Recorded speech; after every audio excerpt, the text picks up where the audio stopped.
ওই কবর আমাদেরকে প্রত্যেকদিন ডাকে, ইয়া আইয়ুহান নাস, হে দুনিয়ার মানুষ, আল কবরু তুরাব,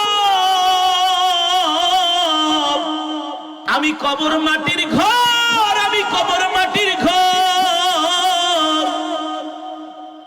আল কবরু গুরফা, আমি কবর অন্ধকার ঘর। আমার কাছে আলো ছাড়া আসিস না, আলো ছাড়া আসলে কিছুই দেখবি না। আল কবরু গুরফা, কবর বলে আমি মাটির ঘর, আমার কোনো দরজা জানালা নাই। আল কবরু গুরফা, আমার মধ্যে কোনো বাতি নাই, বাতি নাই, বাতি নিয়ে আসিস। আল্লাহ নবী রাহমাতুল লিল আলামিন সাহাবীদের সামনে কবরের বয়ান করতেছে। ওই মাজমার মধ্যে সাইয়েদনা আবু বকর, হযরত ওমরের মতো বড় বড় সাহাবীরা, নবীজি বলতেছে, সাহাবীরা রে, ওই কবরের মধ্যে কোনো বাতি নাই, অন্ধকার কবর, মাটির ঘর। সাহাবায়ে কেরাম বলেন, ইয়া রাসূলুল্লাহ, দুনিয়াতে আলো ছাড়া থাকতে পারি না, অক্সিজেন ছাড়া বাঁচতে পারি না, ঠিক কিনা বলেন? এসি রুমের মধ্যে থাইকাও গরম কমে না। এই যে কিছুদিন আগে শীত গেল, কেমন ঠান্ডা ছিল, দুইটা তিনটা কম্বল লাগতো, তারপরও শরীর গরম হতো না, ঠিক কিনা বলেন? অথচ যারা মরে গেছে তারা ওই মাটির মধ্যে শুয়ে আছে। চিন্তা করছেন না? এমন না রে বাবা, মরে গেলে কম্বল দিবে, অথবা কবরের মধ্যে এসি লাগাই দিবে, অথবা বাতি দিবে। না না না না, আসছি খালি হাতে, যাব খালি হাতে, ঠিক কিনা বলেন? এ কারণেই বাদশাহ যুলকারনাইন অনেক বড় আল্লাহর ওলি ছিলেন। বাদশাহ যুলকারনাইন নাম শুনছেন নাকি? এই বাদশাহ যুলকারনাইন ইন্তেকালের আগে তার ছেলেদেরকে ডাকছে, ইয়া ওয়ালি তাল ইজলিস, বাবারে, আমি তো অনেক বড় বাদশাহ ছিলাম, আমার তো অনেক টাকা পয়সা ছিল, আমার তো অনেক অর্থবিত্ত ছিল রে বাবা। দুনিয়ার মানুষ আমাকে অনেক কিছু মনে করে, আমি অনেক ক্ষমতাবান, আমি অনেক প্রতাপশালী বাদশাহ, আমি রাজপ্রাসাদে থেকেছি, দুনিয়ার মানুষ আমাকে অনেকে অনেক কিছু মনে করে। কিন্তু বাবারে, আমি যখন ইন্তেকাল করব, তোমাদের কাছে আমার ওসিয়ত, তোমরা যখন আমাকে কাফনের কাপড় দিয়া পেঁচাইবা, আমার হাত দুইটা কাফনের কাপড় থেকে বের করে রাখবা, যাতে করে আমার দেশের জনগণ দেখতে পারে বাদশাহ যুলকারনাইন খালি হাতে যাচ্ছে, কিছুই নিয়ে যেতে পারে না। ঠিক কিনা বলেন? বাদশাহ যুলকারনাইন খালি হাতে গিয়েছে, কিছুই নিয়ে যেতে পারে নাই। এই কারণেই তো আল্লাহর নবী সাহাবীদেরকে বলেন, এ সাহাবীরা রে, কবর এমন এক ঘর যেখানে নাই কোনো বাতি, নাই কোনো সাথী। আজকে মারা গেলে কালকে 2 দিন, ইন্তেকালের পরে ভাই বোন আত্মীয় স্বজন 1 দিন 2 দিন 3 দিন কবরের কাছে যায়, তারপরে আর কেউ খবর নেয় না। কবরের বাঁশগুলো ভেঙে ভেঙে মুখের উপরে পড়ে, কবরের মাটিগুলো সরে যায়। এই কবরে শুয়ে আছি, কেউ খবর নেয় না। কবর বলে, আমি কবর কিন্তু একাকিত্বের ঘর, সাবধানে আসিস। আল্লাহর নবী সাহাবীদের সামনে এমন করে কবরের বয়ান করতেছে, সাইয়েদনা আবু বকর বারবার আসমানের দিকে তাকায়, আর তার চোখের পানিতে দাড়িগুলো ভিজে যায়। হযরত ওমর এই কথা শোনার পরে আর মজমায় থাকতে পারলেন না, দৌড়ায়া মজমা থেকে বের হয়ে গেলেন। গোরস্থানের পাশে যায় হযরত ওমর কান্না করতেছে, এ কবর, তোর ভিতরে আমি ওমর কিভাবে থাকবো, একা একা থাকবো। গভীর অন্ধকার রাত্রিতে, প্রচন্ড গরম শীতের দিনে, এই কবর, আমি তোর মধ্যে কিভাবে থাকবো, আমি ওমর কিভাবে থাকবো। আফসোস বলতেছেন, হায় রে, আমি ওমর যদি মানুষ না হয়ে একটা গাছের পাতা হইতাম, শুকায়া ঝরে যেত, কোনো হিসাব নিকাশ দেওয়া লাগতো না। ঠিক কিনা বলেন? সাইয়েদনা আবু বকর পশুকে দেখলে বলতেন, আরে আমি যদি মানুষ না হয়ে আল্লাহ আমাকে একটা পশু বানাইতো, একটা বকরি বানাইতো, মানুষ জবাই করে খেয়ে ফেলতো, আমার কোনো হিসাব হইতো না। অথচ আল্লাহর নবী বলতেছেন, আবু বকর ফিল জান্নাহ ওয়া উমর ফিল জান্নাহ ওয়া উসমান ফিল জান্নাহ, আমার আবু বকর জান্নাতি, আমার ওমর জান্নাতি, আমার ওসমান জান্নাতি। তারা দুনিয়ার জমিন থেকে জান্নাতের সুসংবাদ পেয়েছেন, তারপরেও তারা কবরের চিন্তায় রাত্রবেলা ঘুমাইতে পারে নাই। ঠিক কিনা বলে? আর আমাদের কথাবার্তা শুনলে মনে হয় আমরা একেবারে জান্নাত কিনে ফেলেছি, ঠিক না? আমাদের অ্যাটিটিউড, ব্যবহার দেখলে মনে হয় আমরা একেবারে সবাই জান্নাতের টিকিট পেয়ে গিয়েছি। ঠিক কিনা বলেন?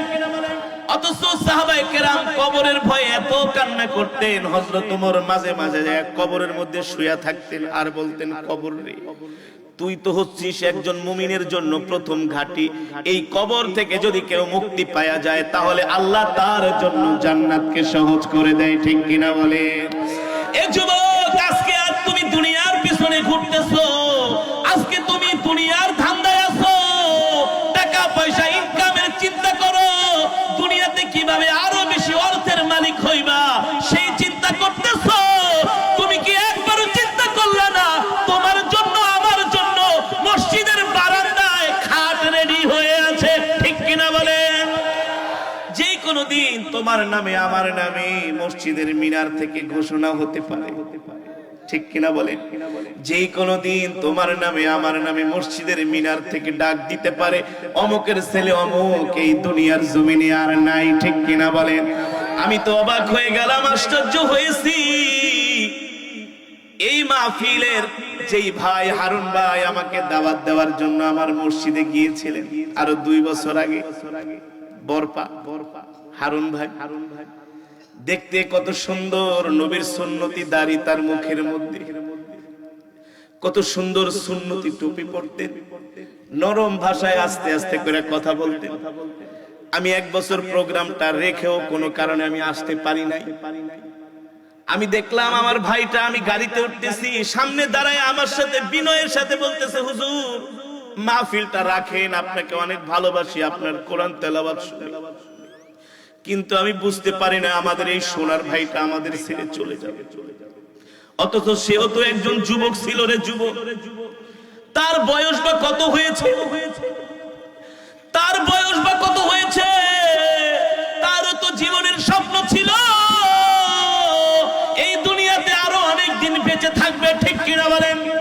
কিন্তু রব বলতেছে, না না না, ইদা জা আজালুহুম লা ইস্তাখিরুনা সাআতাও ওয়া লা ইস্তাকদিমুন। এ মানুষ, এত অহংকার করিস না, এত অহংকার করিস না রে মানুষ, এই দুনিয়াতে থাকতে পারবি না, এই দুনিয়া তোদের থাকার জায়গা না। আমি আল্লাহ যতদিন হায়াত দিয়া পাঠাইছি, ইদা জা আজালুহুম লা ইস্তাখিরুনা সাআতাও ওয়া লা ইস্তাকদিমুন। 1 ঘন্টা আগেও তোর মরণ হবে না, 1 ঘন্টা পরেও তোর মরণ হবে না। আমি আল্লাহ প্রত্যেকটা মানুষকে একটা নির্ধারিত সময় দিয়া দুনিয়াতে পাঠিয়েছি। তুই মরে যাবি যুবক, তোর বাইকের চাবি চাবির জায়গায় পড়ে থাকবে, তোর বাইক বাইকের জায়গায় পড়ে থাকবে, তোর ঘড়ি ঘড়ির জায়গায় পড়ে থাকবে, তোর জামা কাপড় জামা কাপড়ের জায়গায় পড়ে থাকবে, তোর বেডরুম বেডরুমের জায়গায় পড়ে থাকবে। তুই থাকবি না, তুই থাকবি না, তোর এই সব কিছুর মালিকানা অন্য একজন হয়ে যাবে। ঠিক কিনা বলে?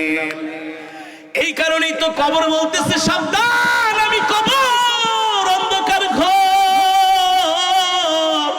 আলো ছাড়া আসিস না। সাহাবায়ে কেরাম বলেন, ওগো আল্লাহর নবী, ওই কবরে আমরা কি আলো নিয়ে যাব? দুনিয়ার কোন আলো নাকি?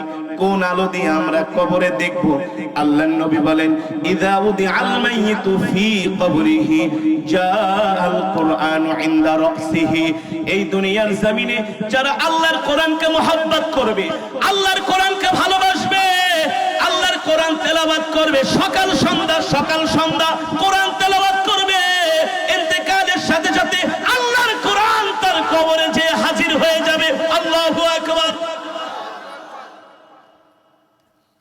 তোমাকে কোরআনকে ভালোবাসতে হবে, আল্লাহ আল্লাহ রাসূলকে ভালোবাসতে হবে।